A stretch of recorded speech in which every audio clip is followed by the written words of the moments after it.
कहिए किस कारण आना हुआ? आप आने की कृपा क्यों किए? इस दास को याद कर लिए थे, मैं स्वयं आपके पास चला था।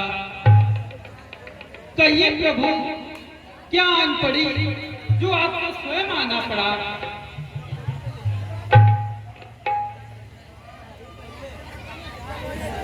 हे राजा,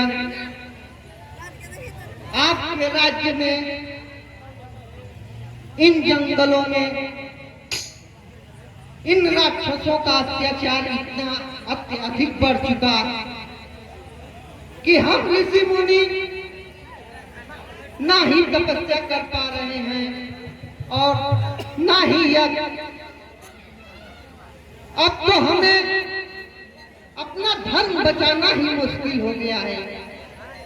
इन्हीं कुछ विशेष कार्यों की वजह से मैं आपके पास आया हूँ राजा।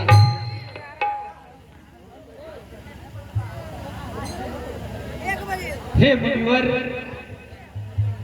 आप हम जैसे महाराजाओं के रहते हुए आप इतने इस राक्षसों से चिंतित हो गए। अरे मैं स्वयं चलूंगा और अपनी इस अयोध्या की पूरी सेना लगा दूंगा प्रभु, और आपकी यज्ञ को सफल करूंगा। चलिए मैं चलता हूँ, चलिए मैं चलता हूँ, संपूर्ण यज्ञ करवाऊंगा। जो कोई राक्षस आएगा तत्काल ही मार दूंगा।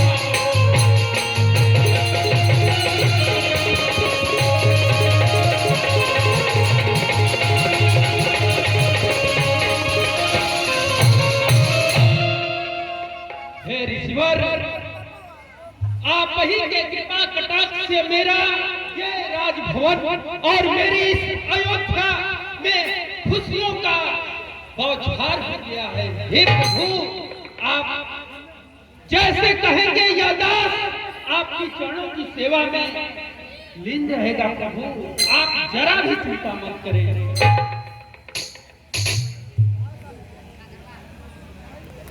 ना राजा ना, आप अपने राज्य का पालन कीजिए राजा। हम तो केवल आपके पास कुछ और मांगने आए हैं।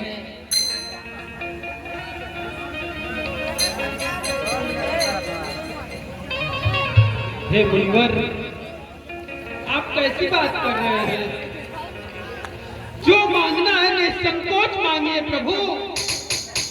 आप रघुवंशियों के पूर्वजों को जानते हैं और आप अंतर्यामी हैं प्रभु। रघुकुल रीत सदा चली आई, प्राण जाय पर वचन न जाय।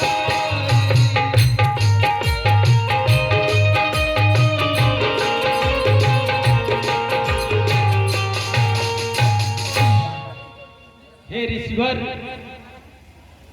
आप सदैव जानते हैं हम रघुवंशियों की वचन के ऊपर अपने प्राण भी न्यौछावर करने पड़े तो हम रघुवंशी कभी पीछे नहीं हटते। ऋषिवर, आप मांगिए, क्या मांगना चाहते हैं?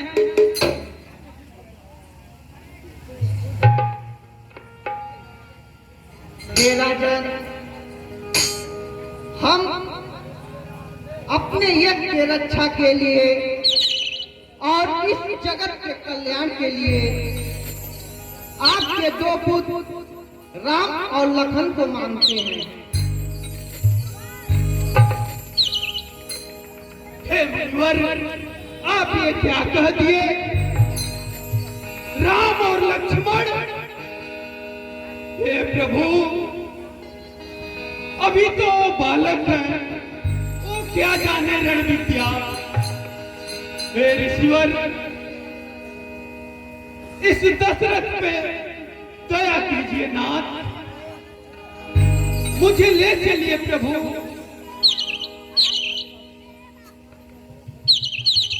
हे मुनिवर,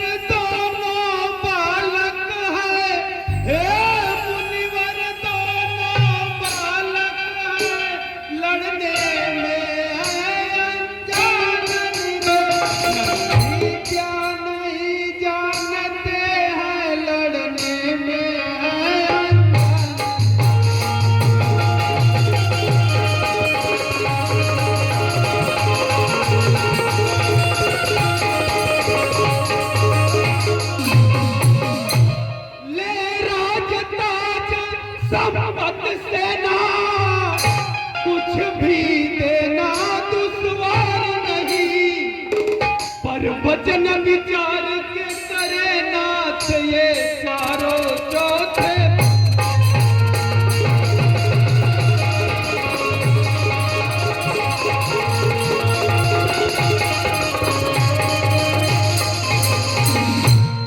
वैसे तो चारों ही मेरे इन आंखों के तारे हैं, पर राम लक्ष्मण ये दोनों तो प्राणों से भी प्यारे।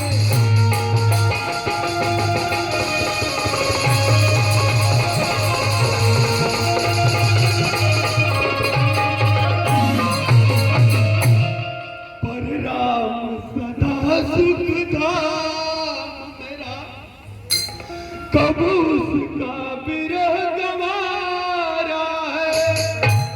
सब घर का वही चांदनी है, जीवन का वही सहारा।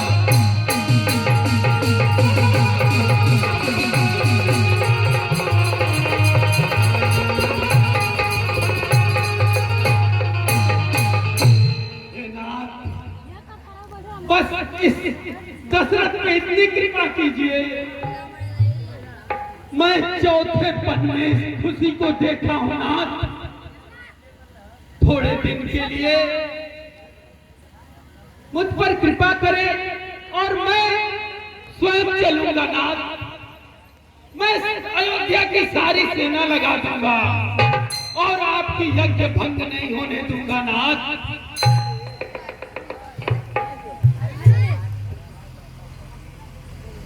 हे राजन, राम और लखन के प्रभुता को मैं अच्छी तरीके जानता हूँ। वो बड़े से बड़े राक्षसों का वध करेंगे, इसलिए राम और लखन को ही हमारे साथ जाने दो। हे राजा, तुम इतना विवश हो गए पुत्र के मोह में कि एक ऋषि मुनि की आज्ञा का पालन न कर सके। एक तेजस्वी राजा होगा और एक ऋषि की आज्ञा का पालन न कर पा रहे हो। वाह राजन वाह। राजन, पुत्र मोह में अंधा होना ये एक अच्छे राजा का कर्तव्य नहीं है। जिस प्रकार से राम लक्ष्मण भरत शत्रुघ्न का जन्म हुआ, फिर नामकरण संस्कार हुआ, जनेऊ संस्कार हुआ, तो सारे संस्कार को ग्रहण करने के लिए एक समय होती है। विद्याधर भी अपने समय से होना चाहिए। देवर्षि अगर राम और लक्ष्मण को मानते हैं तो उनको गुरुकुल में जाने से आपको हिचक नहीं होनी चाहिए। सहर राम और लक्ष्मण को राजर्षि के सामने उपस्थित कर देना चाहिए, यह मेरी प्रबल इच्छा। हे गुरुदेव, ये पुत्र धन राज्य सब कुछ आप लोगों की ही कृपा से है। अगर हे गुरुदेव आपकी यही इच्छा है तो मैं आपकी इच्छा का सदा ऋणी रहा हूँ और सदा रहूंगा। हे नाथ, जैसे ही आपकी आज्ञा हो मैं राम लक्ष्मण को मुनि विश्वामित्र के लिए सौंपता हूँ नाथ। मुझ पर कृपा बनाए रखिए।